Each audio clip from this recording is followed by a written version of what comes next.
Hello, so we are on chapter number 2। मैंने page नहीं पलटे, मैं इतना तेजी में हूँ। So welcome to MDM classes. हम chapter 2 environmental studies summary notes को हम पढ़ रहे हैं। फिर उसके बाद हम आपको उसका मीनिंग बता रहे हैं। तो पहले एक बार रीड करेंगे, फिर आपको उसका मीनिंग बताएंगे, फिर एक बार वो आपको समझ में आ जाएगा, खत्म। It's for exam preparation, it's not for anything else. आपको नोट्स की जरूरत है, आपको सिर्फ उस चीज़ को अपने दिमाग में डालना है। आप मन से आंसर को लिख सकते हैं, आपको इतना समझ है, हम जानते हैं। हाँ, now ecosystem chapter 2। Ecosystem.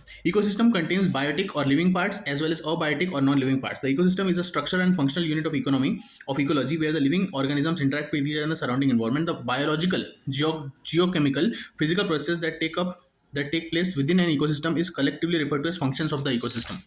Then the key functional aspect of ecosystems are energy flow, food chain, food webs, geochemical cycling, ecosystem development, ecosystem regulations and stability. Ecosystem is an open system where the energy and components can flow throughout the boundaries. All living organisms are organized into producers, consumers and decomposers, and those producers and consumers can further be organized into a food chain. Food chain is a linear sequence of organisms which starts from the producer organism and ends with the consumer species. Food web is a connection of multi-food chain. इसने उसको खाया, उसने उसको खाया. Now, ecological succession is the gradual process by which ecosystems change and develop over time. There are two types of ecosystem: terrestrial ecosystems, landmass, and aquatic ecosystems, जो पानी के अंदर होता है. Now, we go into definitions. Now, understanding. Ecosystems are biotic or living parts as well as abiotic or non-living parts. दो चीज ecosystem sum total होता है: बायोटिक लिविंग जिंदा, अपन लोग ऑर्गेनिज्म छोटे छोटे बड़े बड़े, और अबायोटिक जो जिंदा नहीं है, matter. Ecosystem is a structural and functional unit of ecology. Ecology मतलब sum total of living, sum total of the constituents of the biosphere, उसे कहते हैं इकोलॉजी. सारी चीजें जो बायोस्फीयर में, उसे कहते हैं ecology. It's a structural and functional unit of the ecology where the living organism interacts with each other and support and the surrounding environment. कैसे वो इंटरैक्ट करते हैं एक दूसरे से और उनके एनवायरमेंट से कैसे इंटरैक्ट करते हैं, उसे कहते हैं इकोसिस्टम. द बायोलॉजिकल, जियोकेमिकल और फिजिकल प्रोसेसेस. बायोलॉजिकल, जियोकेमिकल क्या होता है? जो अबायोटिक चीजें आपस में इंटरैक्ट करके जो रिएक्शन, उनके रिएक्शन से जो प्रोसेसेस होते हैं, उसे कहते हैं जियोकेमिकल चीजें, जो अपन, जिसमें अपना हाथ कुछ नहीं है.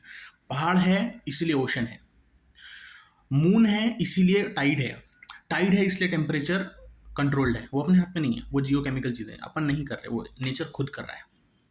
And physical processes that take place within an ecosystem is collectively referred to as functions of the ecosystem. इन सबको मिला के कहते हैं फंक्शन ऑफ द इकोसिस्टम. की फंक्शनल एस्पेक्ट्स क्या क्या हैं इकोसिस्टम्स के? एनर्जी फ्लो, एक ऑर्गेनिज्म से दूसरे ऑर्गेनिज्म में, सूरज से अपनी बॉडी में, सूरज से प्लांट में, प्लांट से अपने में सॉइल में, सॉइल से प्लांट में, प्लांट से, वो एनर्जी फ्लो. अलग अलग फूड चेन, इसने उसको खाया, उसने उसको खाया, उसने उसको खाया, उसको अपन ने खाया, उसको इसने खाया, इसने उसको खाया. ठीक है. फूड वेब्स, बायो जियो केमिकल साइक्लिंग अभी देखा. Ecosystem development and ecosystem regulation stability. Ecosystem में एक बार में डिप्लीट नहीं होता, ये होता रहता है, स्टेबल है ये अपने आप. अपन ने नहीं किया, ये अपने से पहले था, अपने बाद भी होगा. मून पे चले गए तो नहीं होगा, पर देखते हैं. Ecosystem is an open system where the energy and components can flow throughout the boundaries. एक ओपन सिस्टम है जहाँ पे energy and components throughout the boundaries flow करते हैं. कोई रूल नहीं है.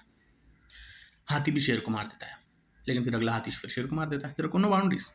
All living organisms can be organized into producers, consumers, and decomposers, and those producers and consumers can further be organized into food chain.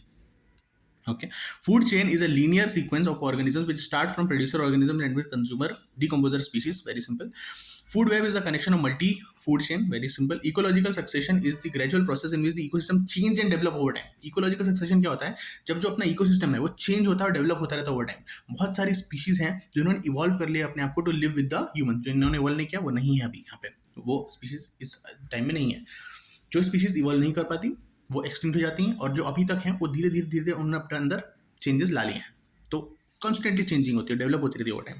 There are two types of ecosystems, terrestrial ecosystems और aquatic ecosystem. Terrestrial ecosystem जो land वगैरह पे रहते हैं, land वगैरह पे जितने mammals, जितने एम्फीबियंस, जितने होमोसेपियंस, जितने हेटेरोसेपियंस, जितने स्पीशीज है, वो जितने स्पीशीज, जितने ऑब्जेक्ट, जितने बायोटिक ऑब्जेक्ट मिलेंगे उसे कहेंगे अपन टेरेस्ट्रियल इकोसिस्टम. और एक्वेटिक इकोसिस्टम जो पानी के अंदर रहने वाले जितनी स्पीशीज है, जितने सब है, उनका सम टोटल को अपन कहेंगे एक्वेटिक इकोसिस्टम्स. डन. चैप्टर 2.